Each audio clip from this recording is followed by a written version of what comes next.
Salam alaikum l'équipe, ça va ou quoi? Bien ou quoi? L'équipe, nouvelle vidéo débrief du match Maroc-Tanzanie, un match qui s'est joué au Maroc. Déjà pour commencer, les gars, j'ai une chose à dire, j'ai entendu des trucs sur les réseaux et tout, comme quoi oui, le Maroc est avantagé parce que tous les matchs sont délocalisés chez eux, donc forcément, voilà, c'est plus facile pour eux. Mais voilà, quand tu joues contre une équipe qui n'a pas des stades aux normes de la FIFA, tout simplement, bah voilà, c'est ce qui arrive. C'est vrai que oui, en terrain neutre aussi, ça aurait été pas plus mal pour éviter justement ce genre de remarques bêtes. Mais je pense pas que c'est une grande influence sur le fait que le Maroc se qualifie en premier. Ça, je pense pas du tout. 12e du classement FIFA, première nation africaine. Donc voilà, tout simplement. Après, voilà, il y a des imbéciles partout, comme on dit, tout simplement. Et pour commencer aussi, le match du Maroc, les gars, c'est compliqué, les gars. Cette trêve, elle a été compliquée. Ça fait 5 mois que j'attendais mon pays. Ça fait 5 mois pour voir ça. Ouais, pour voir ça. Même si, voilà, les gars, tu gagnes, oui, ok. L'essentiel, c'est les 3 points. Voilà, tu fais un sans faute, un 6 sur 6 ou un 5 sur 5, je ne sais plus trop. Bah, c'est qualification à la Coupe du Monde. Donc, voilà, t'es qualifié, etc. Je crois que c'est la Coupe du Monde, ouais, c'est ça. Mais voilà, tu te dis, voilà, t'attends jusqu'à 22h30, t'es fatigué, c'est fatigant. Mais en fait, dans la physionomie du match, c'est compliqué ce que le Maroc a proposé sur les 2 derniers matchs. Contre le Niger et contre, là justement, Tanzanie. C'est compliqué, les gars. Compliqué. C'est très, très compliqué. Mais l'essentiel, il est fait, il est là. Et comme je vous le dis, c'est les 3 points. C'est moi, personnellement, bon, c'est contre des équipes africaines. Et c'est ça qui est intéressant de voir, c'est que c'est compliqué. T'as la CAN qui se joue chez toi et je sais pas, moi, personnellement, si t'es prêt encore à jouer cette CAN-là. Je ne sais pas. Avec les matchs qu'ils ont fait le Maroc, c'est compliqué. Dans le jeu, hein, je parle. Bah, après, derrière, voilà.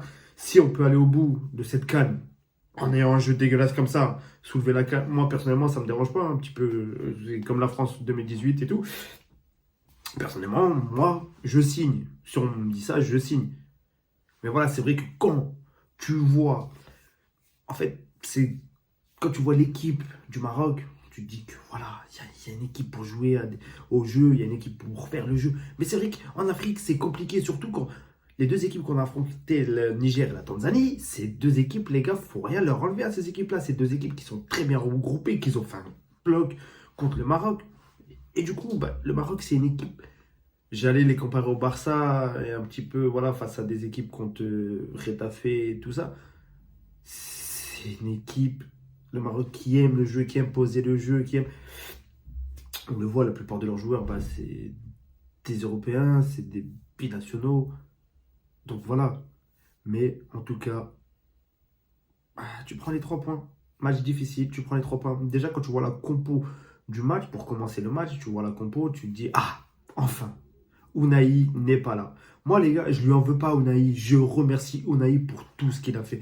Mais l'équipe, c'est vrai qu'il n'est pas encore en déclin total. Mais les gars, après, au Maroc, c'est vrai qu'il apporte. Il a souvent apporté au Maroc, même si voilà, dans les clubs où il est passé, comme Marseille et tout, quand c'était un peu moins bien, quand il allait en sélection, c'est vrai que il ramenait ce truc-là en plus. On ne va pas lui enlever, les gars.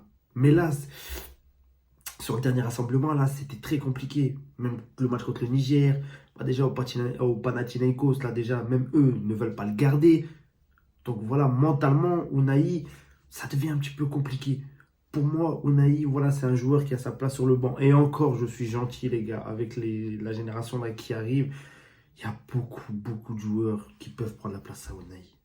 Ça me fait chier parce que moi, je suis un petit peu comme Regragui. Je marche à l'affect. Enfin, ça va me faire mal, voilà. Parce que voilà, Unai, c'est vrai qu'il a apporté à la Coupe du Monde et tout. Et là, il en a choqué plus d'un. Mais c'est vrai que là, il est en déclin et c'est un peu compliqué. Mais voilà, si c'est pour le bien du Maroc et ne plus avoir ces joueurs-là, faut faire ce qu'il y a à faire, tout simplement, même si ça fait mal au cœur, voilà, parce que c'est des joueurs qui ont apporté et tout. C'est un petit peu comme Hakim Ziyech. Hakim Ziyech, je ne pense pas qu'il reviendra un jour. Ça fait mal, c'est oui, c'est... Parce que voilà, on l'a apprécié, même si voilà, lui, c'est un peu plus compliqué, parce que voilà, il a eu des périodes où il voulait pas venir avec le Maroc et tout.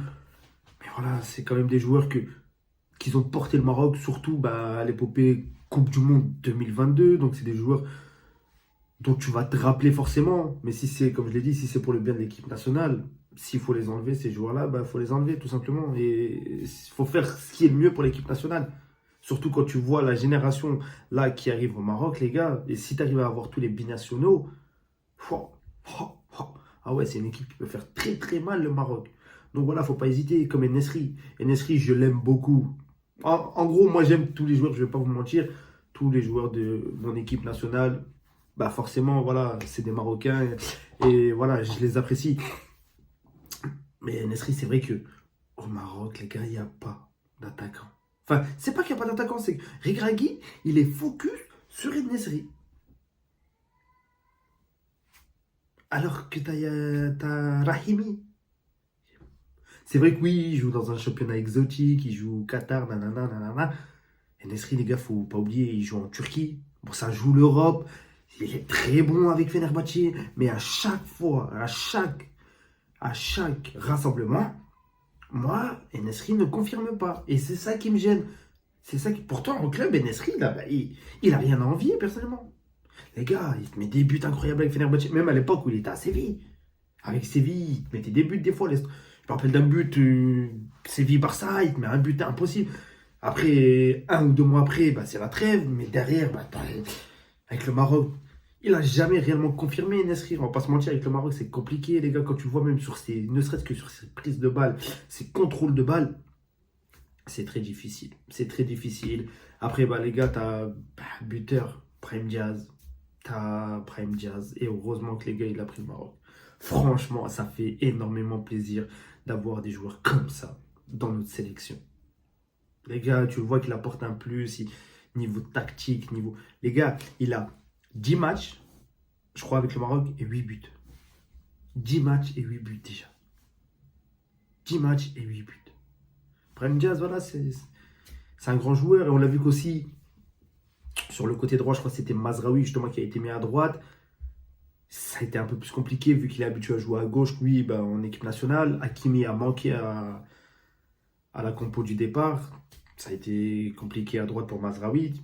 Mais bon, tu peux pas lui en vouloir dans le sens où, voilà, c'est un système, il n'est pas trop habitué avec le Maroc. Après, bah, tu as une défense, bah, la guerre, franchement, les gars. Même tu le vois bah, à l'inverse d'En-Nesyri, lui, tu vois sur ses prises de balles, la sérénité, la truc. Il te marque son deuxième but avec l'équipe du Maroc. Son deuxième but sous les couleurs du Maroc, c'est... Que dire de plus? Que dire de plus? Saïbari, titulaire. Même si, voilà, ça a été un peu plus compliqué. Les... Ouais, les 50 dernières minutes. Bah, un petit peu comme le Maroc. Maroc, tu te dis, waouh, 15 premières minutes. Les gars, ils sont là, attaquent, ils en veulent. Ils jouent bloc haut. J'avais l'impression de voir le Barça. Voilà, je vais faire la comparaison. Oui, insultez-moi en commentaire, il n'y a pas de souci. J'avais l'impression de voir le Barça.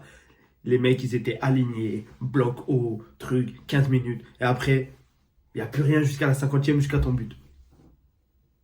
Après, tu mets le deuxième à la 58e et il n'y a plus rien derrière. Non plus.